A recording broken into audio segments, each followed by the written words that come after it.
Thank you all for being here today. This is an important forum that we're going to be celebrating today. I want to thank you, State Senator Margie Bright Matthews, for being here before the hearing that she has tonight. And also to Miriam Bromley. She's the Redistricting Issues and Action Coordinator for the League of Women Voters, and Chris, our BCDP treasurer and former candidate for State House 123. They're going to be moderating. Let me give you some information for some of you about the senator. She has served in the South Carolina State Senate since 2016, representing District 45. Her district includes Allendale, Beaufort, Charleston, Colleton, Hampton, and Jasper counties. During her time in the state legislature, Senator Bright Matthews has established herself as a leading and fearless voice on women's rights, fighting for criminal justice reform, and improving public education for children across South Carolina. She served on the Correction and Penology, Family and Veteran Services, Judiciary, Medical Affairs, and Transportation Committees. And she's also a member on the Senate Redistricting Subcommittee. So I'm gonna leave the floor to Senator Margie Bright Matthews.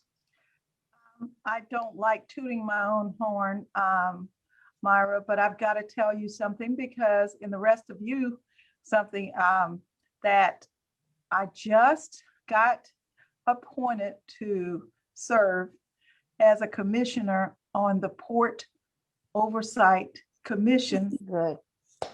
And you know how important that is. Yeah. I've been fussing about this port for so long. Nikki Setzler, who has been in the Senate 40 plus years, he yielded his seat to me. And the president of the Senate, Harvey Peeler, made that appointment just recently. And I'm excited about that, because I've been pushing for us to get 2 people from the Low Country on that port, South Carolina Ports Authority, so that we can have a voice. Isn't that right, Dr. Bostic? So let me just, I'm not going to speak, I hope I don't speak down to anyone. I'm gonna, about what we're facing here. Most of the faces I see and the people that I see listed as participating here know that the census was done last year in a very difficult time during a pandemic. So that had a ripple effect on our number. Let me just tell you the schedule that we are going through. I'm honored to have been selected to be on the subcommittee for the Senate, to be on the redistricting committee. What we're faced with is, once the census numbers come out on August the 16th, then we'll have to sort of roll up our sleeves and start the real work of our subcommittee. And so a lot of you might be like myself. In my first organization subcommittee meeting, the first question I asked is, if we don't have the data yet from the census, then why are we having these public hearings? Well, here's what we're doing. And they said, because this is the way it's been done. I think so don't come and argue that we shouldn't be having the hearings, because that cat's, that horse is out of the barn, so to speak. And after I talked with some of the older senators, like Senator Matthews, they explained that a lot of times, once these initial hearings are done, then the subcommittee has to get back together to establish the guidelines that we plan on going. And we'll use the data that we get and the information we get from those public hearings to set up our guideline. Okay, so let's not, when we have our public hearing, concentrate on that. Understand that once the August 16th data comes out, then we will start working on those lines. But before that, we have to have our criteria, in addition to what the federally mandated criteria are, or the ones that our courts have already set up. And then we'll have a second round of public hearings. When you come to the hearing on next week, please, please, please speak. Number one, sign up to speak. If you cannot come, it is okay. We will hear you virtually. You can appear virtually, but whatever you do, keep your comments under 5 minutes. Don't target anyone in particular. That we haven't had a problem with that, but it's okay to say, I live in this district, and right across the street from me, I'm in a light community, and they are represented by another district. That is okay. There's no problem with that. I think everyone here knows you get more honey in reception, and we will hear what you're saying if you do it respectfully. We've had incidences. I think someone said they heard Columbia. We had some yelling, and it sounded good to the crowd, but I was more shocked that, and we're taking notes of everything that is said, and there's a court reporter that is there. And you might want to ask, why are we taking notes, and why is there a court reporter? Because it has been said that likely whatever reapportionment plan we come up with, redistricting plan we come up with, it's likely going to end up in the courts.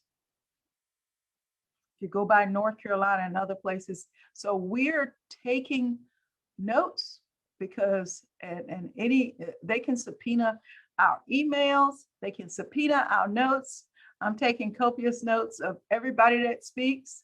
Whenever they come up, we ask what district you're in, what's your name, and there's a court reporter to take down everything you say.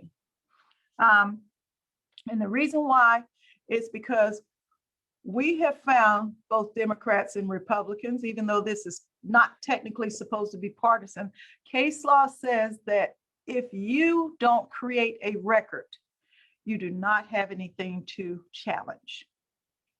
So I'm going to tell you some things that are important for us so that we can create a record in the Low Country. This is important. This is Lawyer 101. Here you go. Sabrina, you can, and do I see any other lawyers here? You can chime in at any time. But here, I'm going to go through, and I'm going to tell you that the National Council of State Legislators have created and if you go to their website, NC, N as in National, C as Council, State Legislators, it's about this thick. I made the mistake, it's Redistricting 2021. I made the mistake of pressing print on the paperwork, and it was this thick. So don't do that. Go through and read the portions that matter, because the first part is probably the most important part. It's created, I didn't know this, by some of our staff members with the South Carolina Senate and others all across the state. Basically, it's a compilation of looking at the laws, the Constitution, and what are the parameters they can go through in setting in doing the redistricting. I want you to, they said the most important thing, and so I went through real quick just to explain what we're up against. Pay attention to any efforts at gerrymandering. They said the most important thing you want to look at is what is the total population, and the most important thing in looking at the total population is bringing up the fact that every person, the Constitution guarantees one person, one vote. If you can show instances in your testimony before the committee, be specific on how your vote or a particular group of people's vote is not protected under the Constitution, you want to testify to that. It says recording in progress. And then, so the second chapter is on equal protection. It's there are two different things that you want to pay attention. And I didn't know this until I saw this today. So I apologize ahead of time for telling you. We have 7 congressional districts in the state of South Carolina. We all knew that. However, I did not know until reading this information from NCSL that there's a different standard that we as senators have to adhere to. And this is a legal standard that can be challenged in the court. For the redistricting of congressional seats, districts within a state must be, and this is important, as nearly equal as possible. That's congressional seats. But for state legislative seats, they must be substantially equal, which means there's a not as strict of a standard on one person, one vote. So that's why I believe, if y'all remember when they had that North Carolina case on gerrymandering, they threw out the gerrymandering on all of the issues regarding partisan politics, but they said the one person, one vote was violated as it relates to Black vote. And I'll get to that in a minute. It says, and so that flows right into it. Remember, we just have to there's a certain deviation, and Senator Matthews has been, I've been calling him, bugging him about that, because I believe in not recreating mistakes. So I try to go to people that are wiser and have been through it, the Brambles before this, and he's been through a lot of redistricting since he was in the Senate for 40 years. So he kept telling me about a deviation.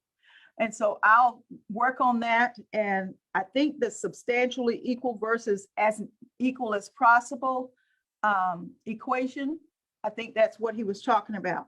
Now, this third paragraph of this talks about racial and language minorities.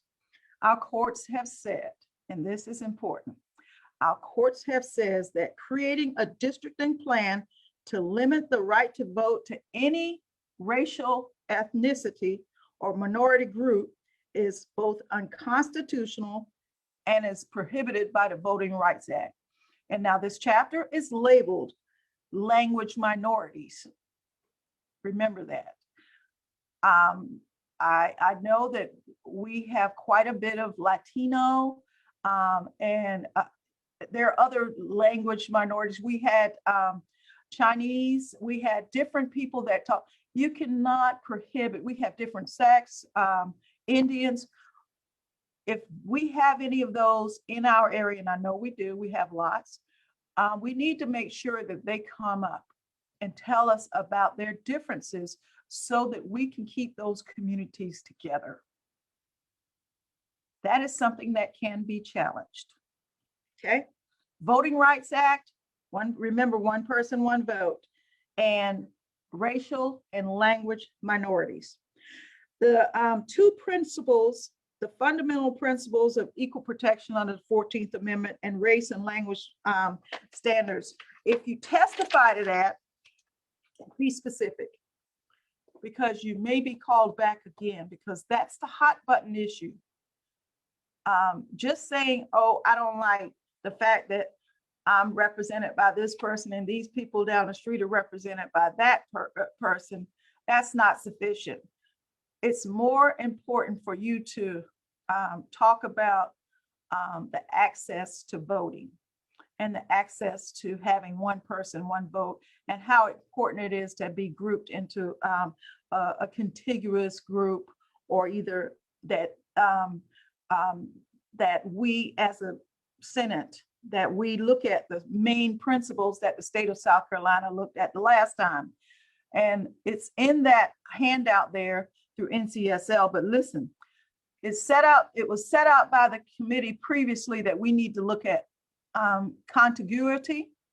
In other words, making sure that the districts, as they're set out for the Senate and the Congress, that they're contiguous to each other. The next one is we have to look at compactness. How you have, if you look there, look at the first congressional district. You see how it's from Charleston all the way down to Beaufort. And they actually it goes down past Hilton Head.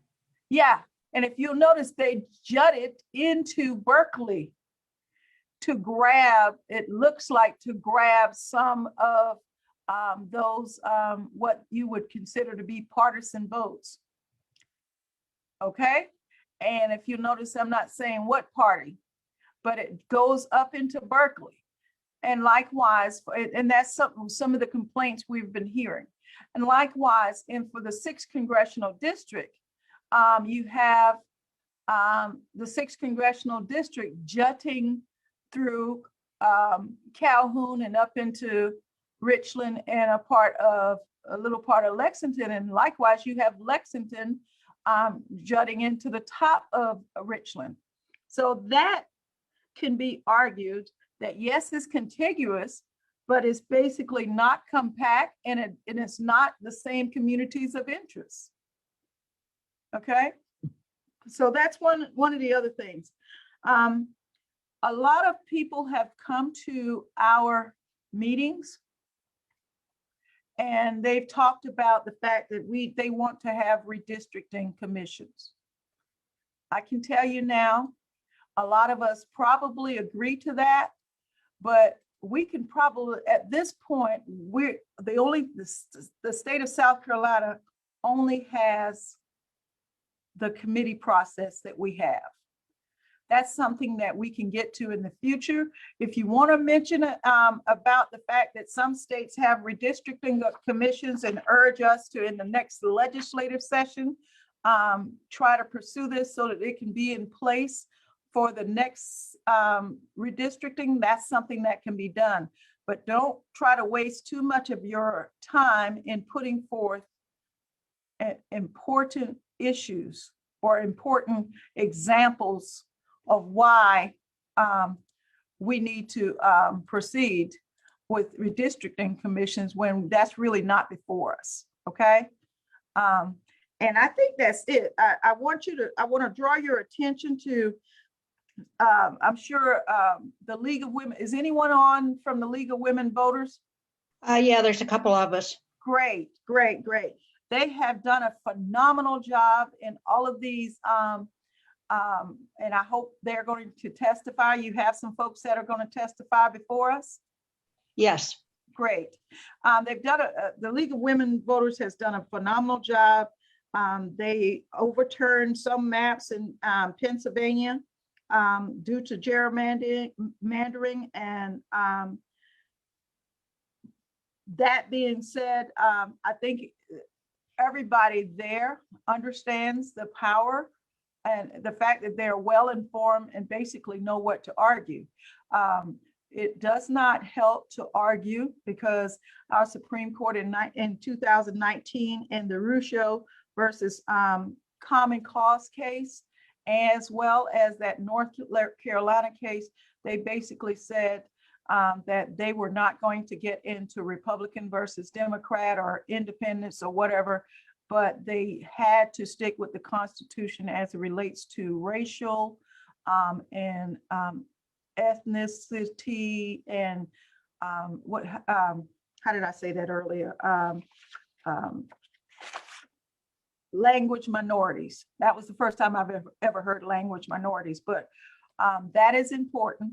The courts have said in 2019 that they have to consider those things. So we're going to have to consider those. Communities of interest is the fourth thing on our list. We have to consider whenever people come up and talk about my community's this, I don't want to be separated from my community. We have to listen to those things, okay? What to not say? I'll take 30 seconds to say what to not say. Don't tell us about you being in this city council and another person not being in the city, or either your school board lines or your county council lines. We can't deal with any of that. The only thing we can deal with is Luke has, after a while, been cutting people off on it, Senator Rankin, because quite frankly, he's trying to help you in a way to say, hey, give us everything we can use in this 5 minutes. So don't talk about your city lines, your county council lines, your school board lines. Those are not within our purview, and nor can we control them. Congressional lines and Senate and House. But House will be coming around doing the same thing, but let's concentrate on Congress and Senate. I think that's it. That's What- for my cheat sheet. Oh, I forgot to give y'all the data. It is on the sheet there that I sent to Kathleen. Huh? Yes. The sheet there says that, why does the legislator conduct, turn yours off, conduct redistricting? The congressional district we're expecting will have to have 731,000 in each congressional district. And the Senate districts are expected to have at least 111,000. That's there on that second page. Thank you. Right there, third paragraph up. Any questions at all?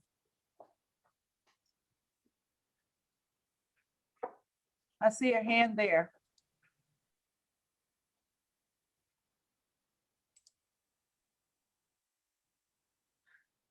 Marianne or Chris?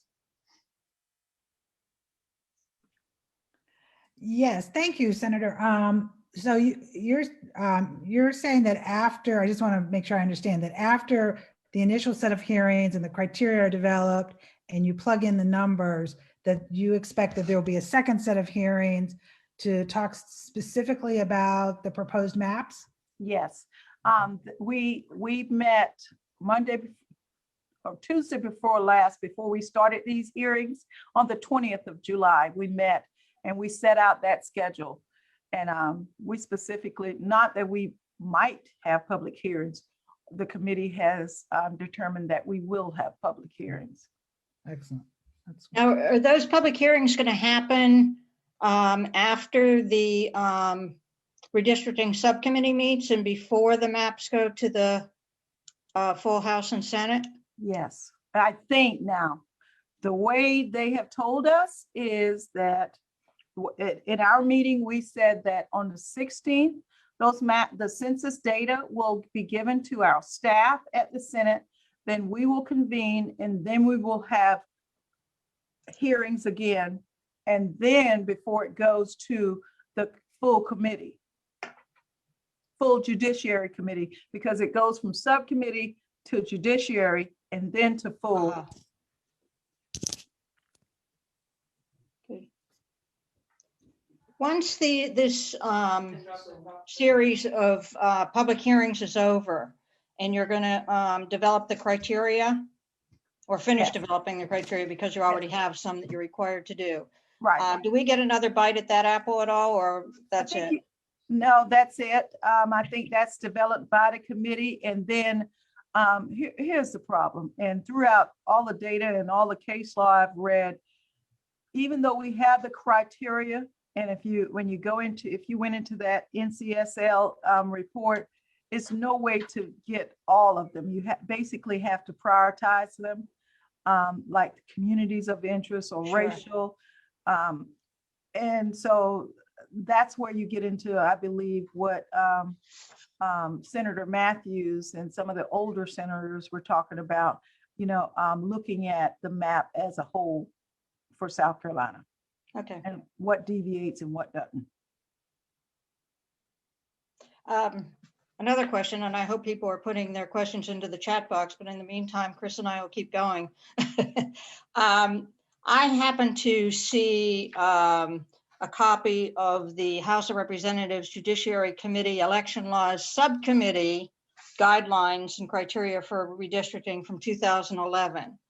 And in that, under the Community of Interest section, they listed that political beliefs and voting behavior could be considered communities of interest. Is there any possibility that might happen There's this always, cycle? I know you can only talk about the Senate. no, I can congressional. talk about the House. I'm just saying it's always a possibility that it could be there.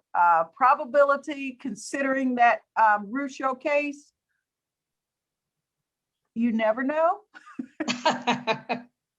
But if it is, it will give us more room to challenge. Good point. Oh, I see a couple of things in the chat box. Let me just pull it up and see what we got. Can we get a timeline for the process? It sounded like there's a different process happening for the House districts. When will that be taking place? There is a different timeline for the House, and when we went in on the 20th, they said, of course, everybody gets the numbers on the 16th. I believe they're starting their subcommittee meetings the beginning of August sometime, and I have not looked. They just this past week, the latter part of the week, selected their subcommittee. So they're cutting it a little bit closer than us. But generally we won't have a lot of interaction because they've got so many more districts than us until later on in the process. Okay. Actually, I just saw something from the Census Bureau today that said that they were on target to get the first wave of data out, the one that's not as easy to use, by July 30th. Oh, really? Yeah. That's great. Okay. But why do we need it if you can't use it? Because we've got computer programs we need to put these things in. Right. I think it's just in rougher form. Yeah. And the final. I think Emily Mayer has a question.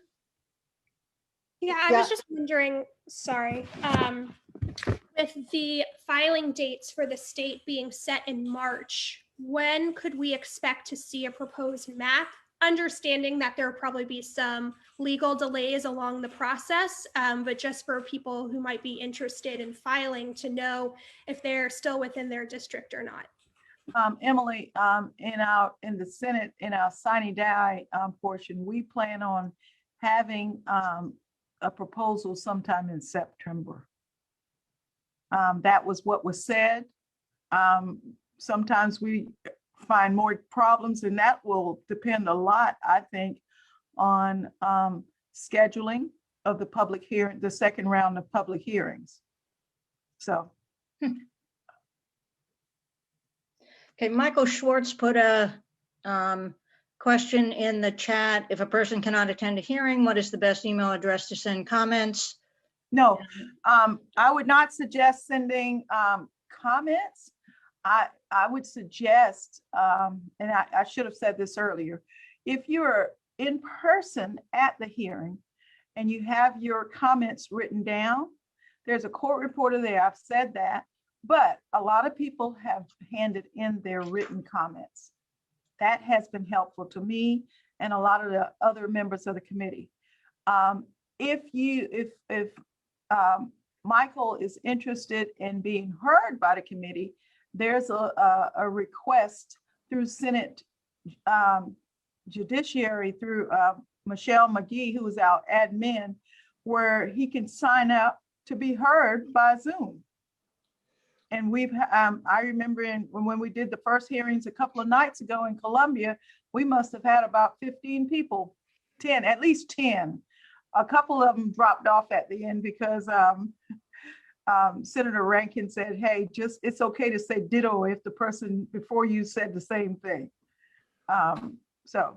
Well, the question I'm really asking is, I'm with Sun City Democrats, and a lot of people aren't going to drive at night, and they want to submit comments, and I'm trying to find out for them what the best email address is. I mean, or should they send it directly to you or to the committee? Well, the committee, I think, would probably be better. But what is what is the best email address? It is on this form here.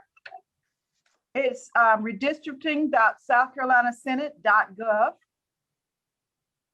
And if outside of that, you could also say there's on there opportunities to be involved.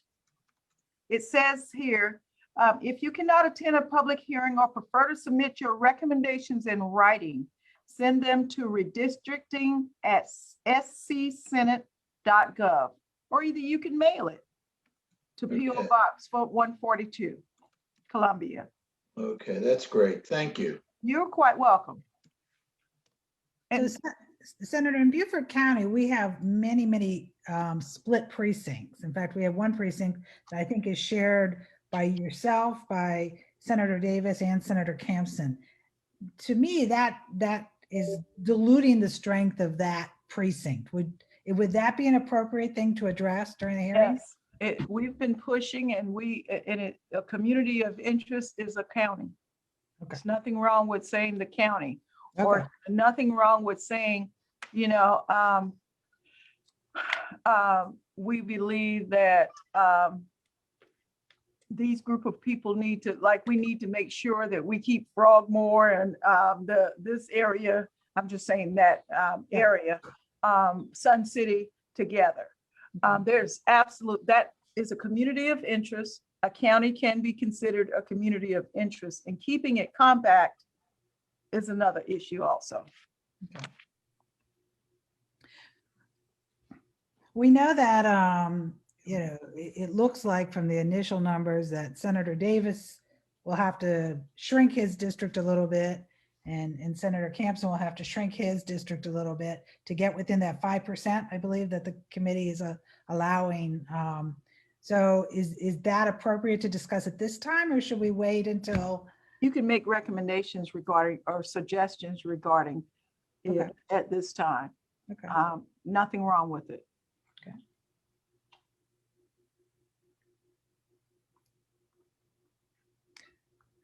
One thing that I know a number of people have said, and it frustrates me, so maybe you could, is why bother? It's not going to make a difference. The Senate's going to do what they want anyway. Well, and I argue that is, you know, your voice needs to be heard. But it may not make a difference to the Senate, but it certainly will to a court. Okay. Yep. And one of the problems of and I keep hearing it, I wasn't there in 2011, so I can't say. But I do know once I got there in 2015, one of the complaints that I heard constantly was that, well, they didn't take enough testimony and there was no meat to give to the court. So we can't do that again. So everybody on this call should testify. Exactly. And it's been all of the testimonies and all of the presentations so far, I think have been very informative, and all of it's been very organized. And so if we just stick with that. And for God's sakes, if you heard somebody say something, still put it on the record that you agree with that person. There's nothing wrong with that. Is it safe to assume that part of the right criteria will be to minimize to the maximum extent possible the splitting of communities of interest, as well as precincts, cities, towns, counties? Right. And let me, you know what, it is fair. I'm going to say yes, but let me just tell you, when you're talking about Beaufort County, I think there was a question about Senator Campson, Senator Davis, and myself representing Beaufort County.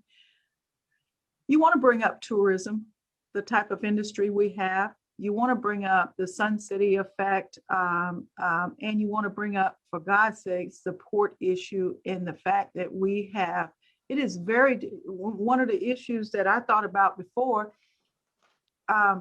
Whereas Tom, when I got there, was screaming and yelling about the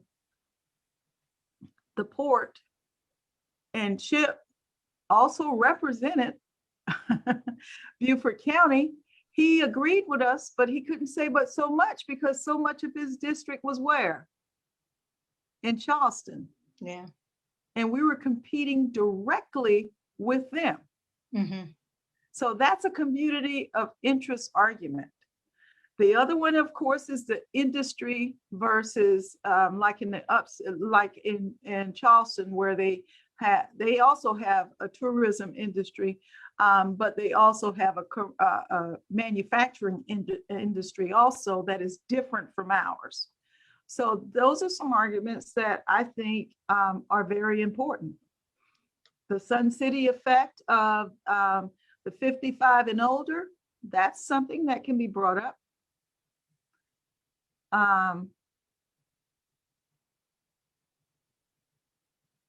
Okay, those are just off the top of my head. Because go ahead. I was thinking as you were talking about the port issue. Congressional District 1 is, of course, this big, long area along the coast, and with the, I call it a balloon-looking type bubble, right around North Charleston or so, and then it continues to go up further. Is that a good argument in terms of the representation that we get down in the Hilton Head, Bluffton area? Of course, it's a wonderful argument. It's as if I thought of it. I was just talking about the state at the time because I know how it feels. I mean, I'm one of those and I wish somebody would complain about the fact that I represent my swath. Look at my swath on there. I have the most counties of any senator. Right. I've literally sat in committee meetings where I have my Charleston delegation saying, I remember one time there was a statement that was said, we were arguing to get magistrates more money in rural areas. And as you know, magistrate pay is established, is set by your population and in your area. And rural counties are losing population. So therefore, the amount our magistrates have less caseload. We were having at one point a hard time finding qualified magistrates because they weren't paying them enough in our area. So a bill came to our committee. It passed subcommittee and it came to the general committee to increase magistrates' pay and to spread it out equally. One of the Charleston folks defeated it because they said they were tired of the Robin Hood effect. Literally, that was said. This is not Robin Hood. We're not giving from the rich to the poor, and they defeated it. Incredible. Much to the chagrin of my folks in Hampton and Allendale and Jasper. And so the reason why I give you that example, it puts me in an untenable position sometimes to argue for all of the 110,000 people I represent when I'm arguing for the port and for Charleston to stop increasing its capacity.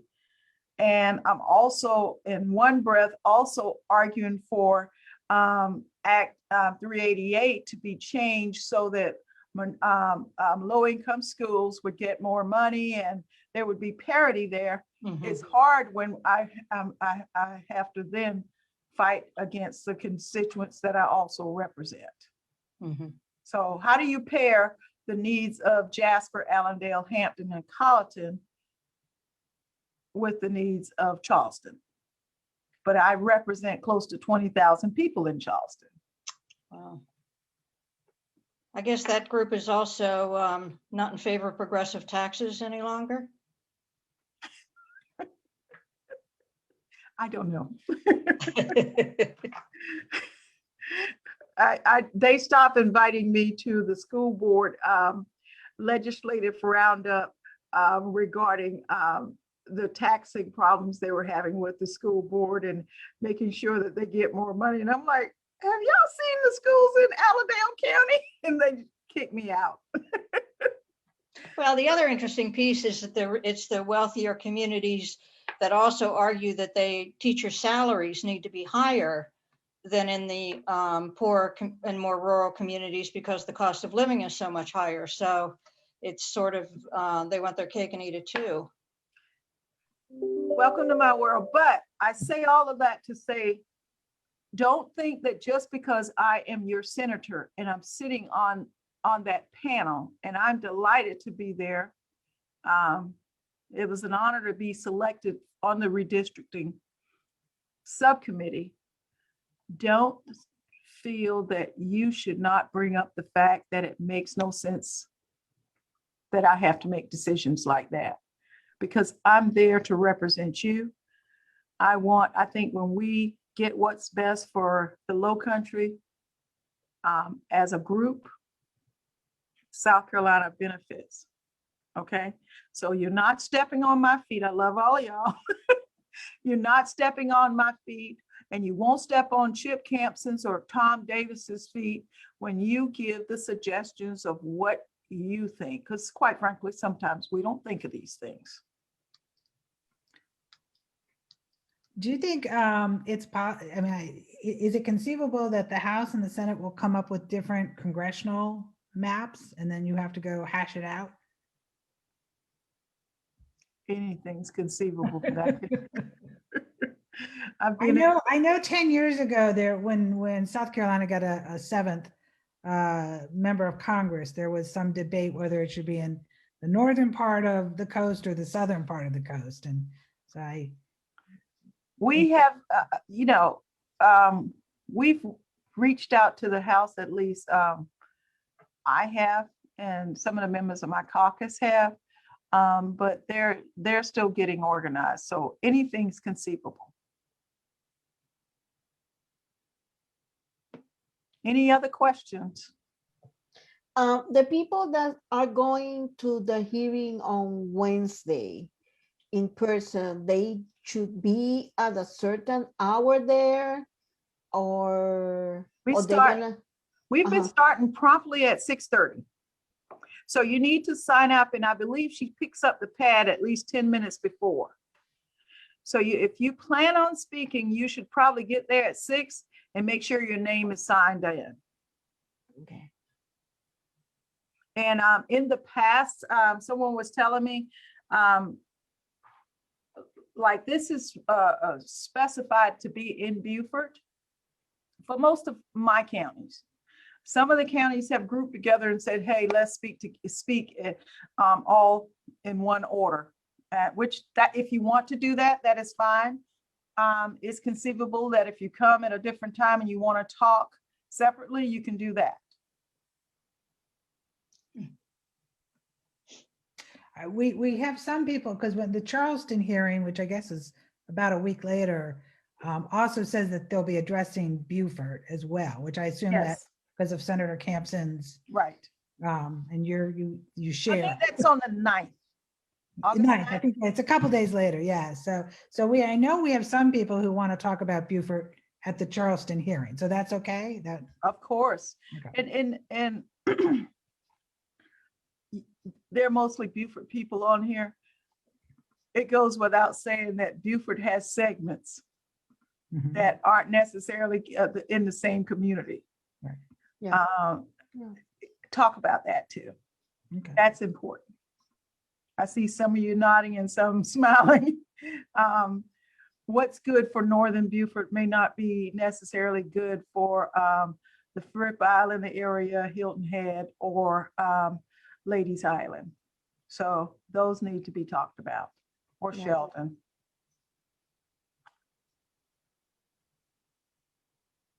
Yeah, it appears from the map that most of the split districts or split precincts are in the northern part of Beaufort, which I do not think is by mistake. And unfortunately, that makes it difficult to, not for me, but it makes it difficult for the constituent, because I get it all the time. If someone calls me from Beaufort, I don't necessarily look and see whether or not they're I call it Beaufort proper, or whether or not they're in Sheldon or Dale.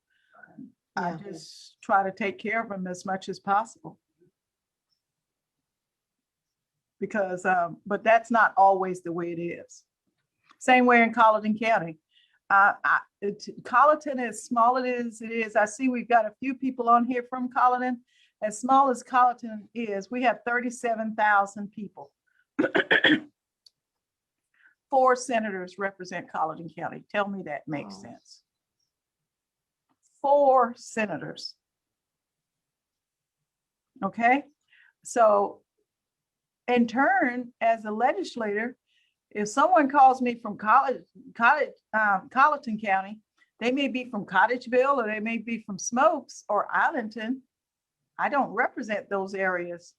I'm considered their senator anyway, primarily because I'm a Colleton County girl and they know me. and they don't know where the lines are.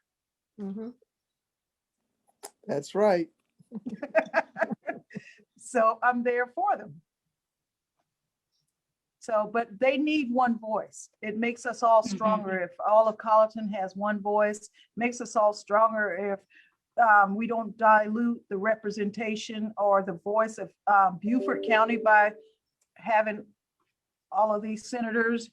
I go to, believe it or not, when I go to the Beaufort delegation meeting, y'all have just as many people at y'all delegation meeting as the Charleston delegation. Something's wrong with that. Okay. Does anybody else have any questions? Because I know we're closing in on our time here. Yeah. If not, I'll swing it back to you, Myra. Okay. Thank you, Senator, for all the information. Is, open the eyes to everybody here. The importance to participate on the hearings on the 4th, or sending the information via email or via mail. And I hope that all of you, in one way or the other, participate on the hearing on August 4th. And we're gonna be trying that, at least as a county party, that all the clubs could have representation that day, especially the people from north of the Broad. And because, as the senator said, every 5 seconds here, it's important that our voices being heard. And it's important that being on the record, because if we go into the court, that's the meat that she said that we need in order to defend our district. So I appreciate Marianne and Chris and everybody that make all the questions. And if you have any more questions or need any information, you could send us an email to the Beaufort County Dems at gmail.com, and we could provide all the data or any other information that you need before the hearing. We're gonna be sharing the information in our website and in our Facebook pages. So feel free to contact, and I appreciate all the brothers and sisters for the other counties that being with us today. We are just only a big family. So in this time is our role here to be the voice for others that are voiceless.